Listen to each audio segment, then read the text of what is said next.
Magandang araw sa inyo lahat. Ngayong araw na ito ay tatalakay natin ang ika-8 aralin sa ating aklat. Ang paksa nito ay talumpati. Ngayon, malalaman natin kung anong mga nilalaman ng ika-8 aralin. Una, malalaman natin ang 4 na mga uri ng talumpati, 6 na mga uri ng talumpati ayon sa layunin, at ang mga dapat isaalang-alang sa pagsulat ng talumpati. Ngayon alamin natin ang pagtatalumpati. Bilang isang mananalumpati, kinakailangan na may katatasan at kahusayan ka sa pagsasalita sa harap ng madla. Kailangan ang iyong mga sinasalita ay nakapanghihikayat. At ang pagtatalumpati rin ay ang proseso o paraan ng pagpapahayag ng ideya o kaisipan sa paraang pasalitang tumatalakay sa isang partikular na paksa. Laging pakatatandaan na kung ikaw ay isang mananalumpati, kailangan ang iyong pagtatalumpati ay nakapanghihikayat. Okay? Ngayon, alamin natin ang 4 na uri ng talumpati. Mayroon tayong una, biglaang talumpati o tinatawag sa Ingles na impromptu. Pangalawa, maluwag, tinatawag sa Ingles na extemporaneous. Pangatlo, manuskrito. At pang-apat, ang isinaulong talumpati. Ngayon, isa-isahin natin upang malaman natin ang description ng bawat isa. Una, kapag sinasabi nating biglaang talumpati or impromptu, ang talumpating ito ay binibigay ng biglaan o walang paghahanda. Kaagad na ibinibigay ang paksa sa oras ng pagsasalita. Ang susi ng katagumpayan nito ay nakasalalay sa mahalagang impormasyong kailangang maibahagi sa tagapakinig. Okay, ang keyword lang dyan, kapag sasabihin nating biglaang talumpati ay ang talumpati ay binibigay ng biglaan o walang paghahanda. Okay? Pangalawa, maluwag na talumpati o tinatawag na extemporaneous. Ang talumpating ito ay nagbibigay ng ilang minuto para buuin sa isipan ang ipapahayag na kaisipan. Kaya, madalas na outline lamang ang isinusulat ng mananalumpating gumagamit nito. Tandaan na kung ang impromptu ay binibigay ng biglaan, ang extemporaneous naman ay nagbibigay lang ng ilang minuto. Okay? Okay, pangatlo, manuskrito. Ang talumpating ito ay ginagamit sa mga konbensyon, seminar o programa sa pananaliksik. Kailangan pag-aralang mabuti at dapat na nakasulat at kinakailangan din na sa ulo ito ng tagapagbahagi. Dito sa manuskrito ay ang nagsasalita ay nakadarama ng pagtitiwala sa sarili sapagkat naisasaayos niya ng mabuti ang kanyang sasabihin. Kailangan ang matagal na panahon sa paghahanda ng ganitong uri ng talumpati sapagkat ito ay isinusulat o itinatala.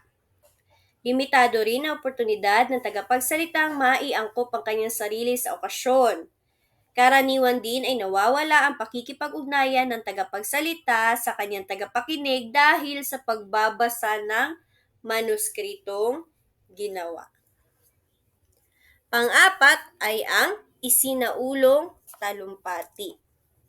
Dito sa isinaulong talumpati, ang talumpating ito ay kailangan sa ulo ng tagapagbahagi dahil may oportunidad na magkaroon ng pakikipag-ugnayan sa tagapakinig dahil hindi siya nagbabasa. Ang isang kahinaan kasi ng ganitong uri ng talumpati ay nalilimutan ang nilalaman ng kanyang manuskritong nagawa. Kaya uulitin ko, ang 4 na uri ng talumpati ay biglaang talumpati o impromptu. Pangalawa, maluwag o extemporaneous. Pangatlo, manuskrito. At pang-apat ay isinaulong talumpati. Ngayon ay dumako tayo sa 6 na mga uri ng talumpati ayon sa layunin. Una, talumpating nagbibigay ng impormasyon o kabatiran. Pangalawa, talumpating panlibang. Pangatlo, talumpating pampasigla. Pang-apat, talumpating panghikayat. Panlima, talumpating pagbibigay galang. At pang-anim ay ang talumpating papuri. Kaya unahin natin ang talumpating nagbibigay ng impormasyon o kabatiran. Ang layunin ng talumpating ito ay ipabatid sa mga nakikinig ang tungkol sa isang paksa, issue o pangyayari.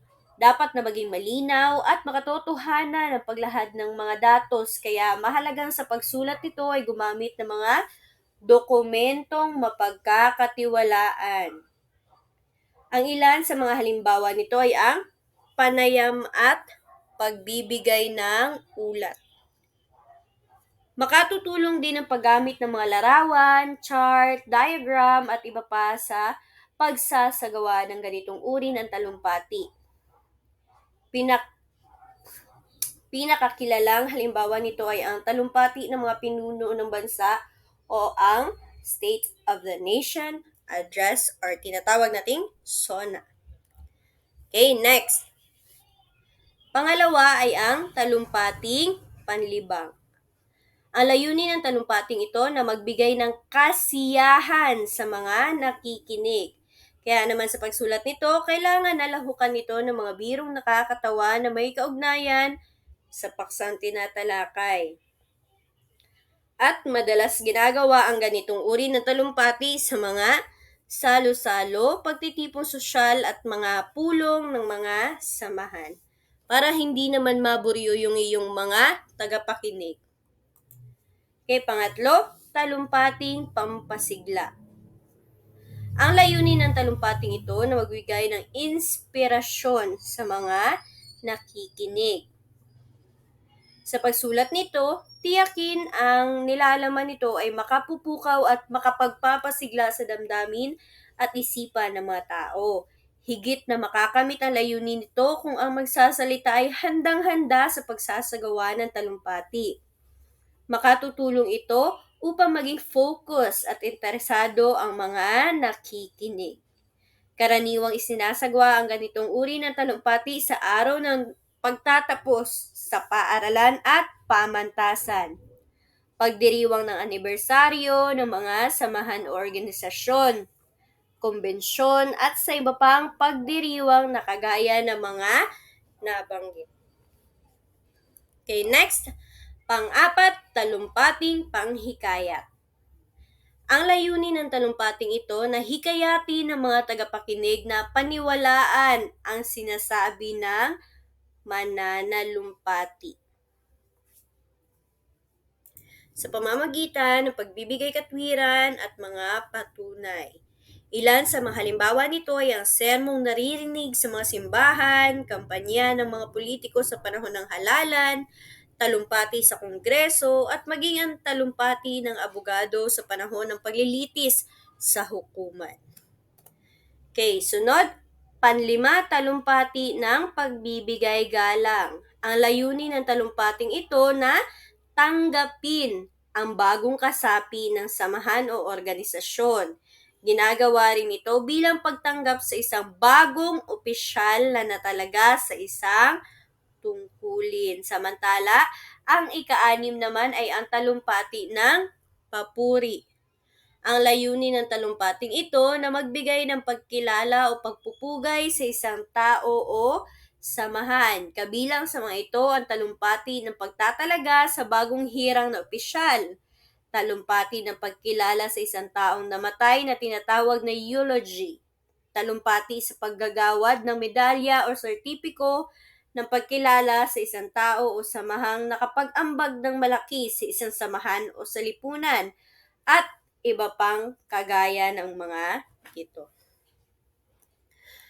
At doon nagtatapos ang unang parte ng ating pagtatalakay sa ikawalong aralin na may paksa na talumpati. Maraming salamat sa pakikinig.